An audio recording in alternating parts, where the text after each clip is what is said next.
Alors, dans cet exercice, on vous demande de calculer l'angle de réfraction pour un rayon lumineux. On a donc un rayon lumineux qui est dans l'air et qui va arriver sur la surface de séparation avec l'eau, et ensuite il va rentrer dans l'eau.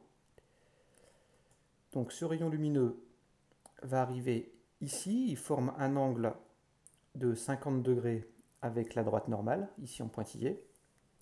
Et donc la question c'est de savoir, parce que comme il va passer de l'air dans l'eau, il va être réfracté, c'est de savoir avec quel angle ce rayon va être réfracté.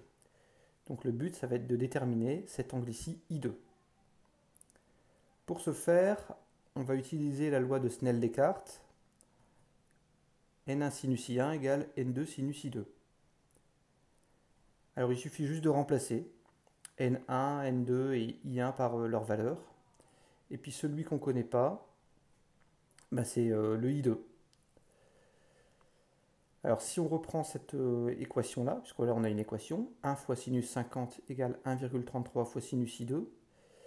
Le but, ça va être d'isoler I2 pour pouvoir calculer sa valeur. Donc en fait, je reprends cette équation-là et je vais faire passer le 1,33 de l'autre côté. Et donc ça, c'est l'expression de sinus I2. Si on calcule ça à la calculatrice, attention, mettez vos calculatrices en degrés, parce que la plupart du temps, elles sont en radians. Si vous avez des valeurs étranges ou des valeurs négatives, c'est parce que vous ne l'avez pas mise en degrés. Donc si on calcule ça avec la calculatrice, on obtient plein de chiffres. Alors on ne va pas arrondir tout de suite avec les chiffres significatifs. Normalement on devrait arrondir à deux chiffres, parce que 50, il n'y a que deux chiffres significatifs. On va arrondir aux chiffres significatifs tout à la fin. Pour l'instant on n'a que le sinus I2. Pour trouver la valeur de l'angle I2, il faut calculer l'arc sinus ou alors le sinus moins 1 de cette valeur-là.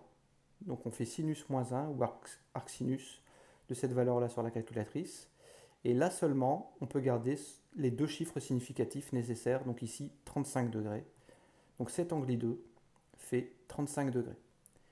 Il faut faire exactement le même principe sur les autres cas.